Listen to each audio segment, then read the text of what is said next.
Hello everyone, welcome to money mug. मैं हूं CA Pinkesh ठकरानी और आज ये वीडियो बहुत ही इंपॉर्टेंट होने वाला है सभी निवेशकों के लिए, बिकॉज इस वीडियो के अंदर में हम उन 5 गलतियों पे स्ट्रेस करने वाले हैं जो कि कॉमन इन्वेस्टर्स करते हैं स्टॉक मार्केट के अंदर में, और इनकी वजह से उनकी शिकायत रहती है कि बॉस मार्केट से पैसा कमाना बहुत ही मुश्किल है।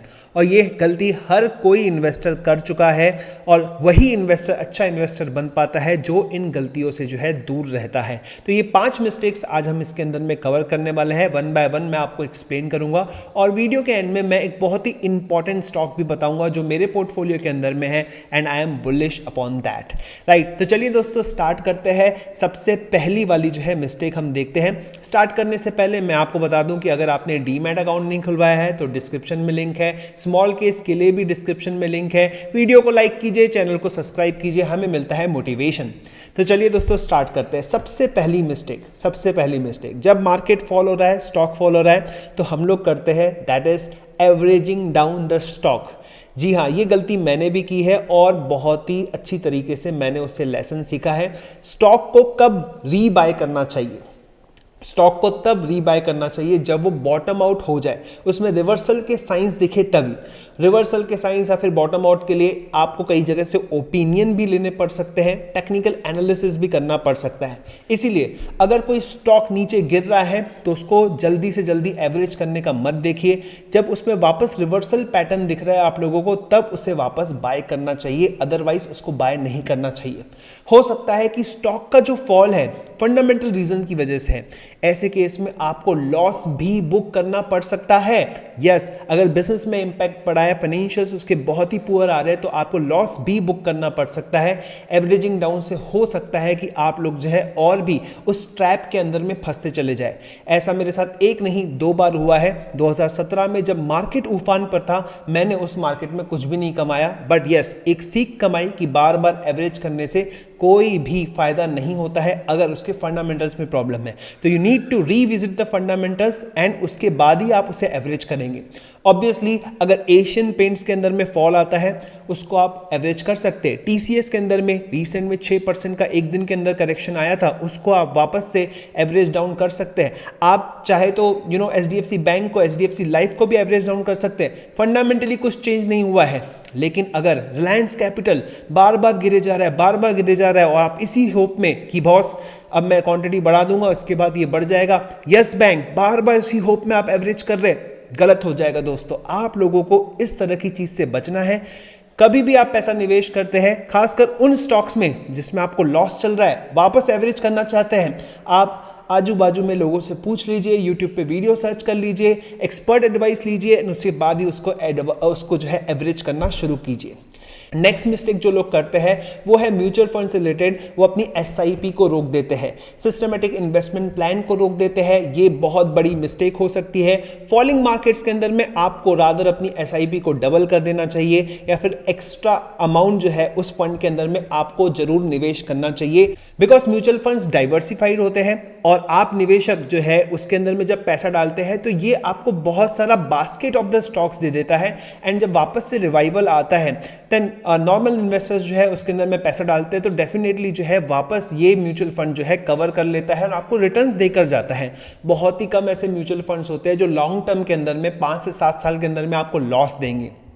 एटलीस्ट वो आपके पैसे को वापस तो दे ही देते हैं। तो आपको अपनी एसआईपी को बिल्कुल भी बंद नहीं करना है, चाहे वो म्यूचुअल फंड जो है निगेटिव के अंदर में क्यों नहीं चला गया हो। राइट, तो एसआईपी अपनी बंद नहीं करनी है, रादर उसको डबल करना है।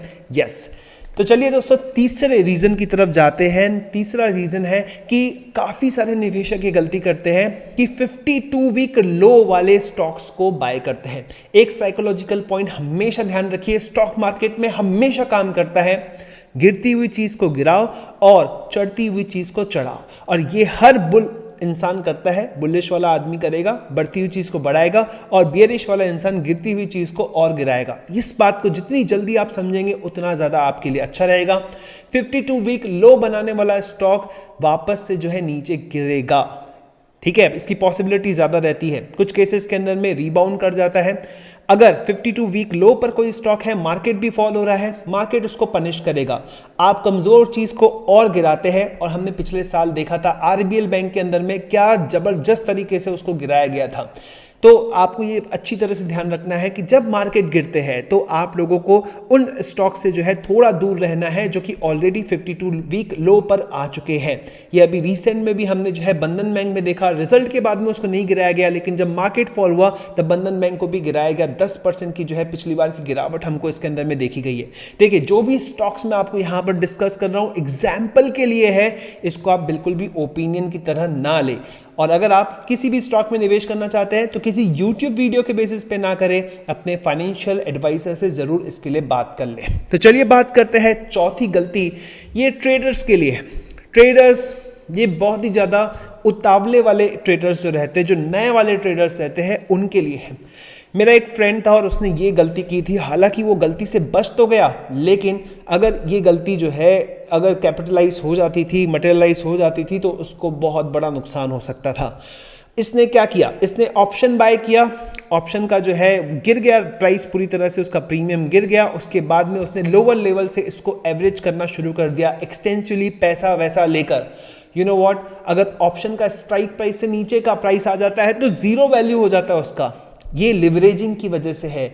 आप पैसा लेते हो मार्केट से, बाहर से पैसा लेते हैं, ब्याज पे पैसा लेते हैं, आपका ब्रोकर फिर आपको उसके ऊपर में लिवरेज देता है, आप अपनी रिस्क को बढ़ा देते हैं। तो गाइस, फॉलिंग मार्केट्स के अंदर में लिवरेज पे काम मत कीजिए, आप अपनी क्वांटिटी को कम से कम रखिए, रिस्क को मिनिमाइज कीजिए। देखिए दोस्तों, आपके पास में पैसा कमाने के लिए मार्केट में पैसा होना जरूरी है, पैसा नहीं है तो कुछ भी नहीं है। आपको अपने लॉसेस को कम से कम रखना है, जितने कम आपके लॉसेस रहेंगे उतना ही लॉन्ग टर्म आप मार्केट के अंदर में टिक पाएंगे। पहला 1 साल अगर आप ट्रेडर है तो आपको ये देखना है कि बॉस कि मैं मार्केट के अंदर में एटलीस्ट टिक पा रहा हूं कि नहीं टिक पा रहा हूं। दूसरे साल से आपको एक्सपीरियंस बढ़ जाएगा, आपको एरियाज पता चलेगी कि मार्केट में क्या चलता है, मार्केट में क्या नहीं चलता है, खुद की स्ट्रैटेजीज बनेगी।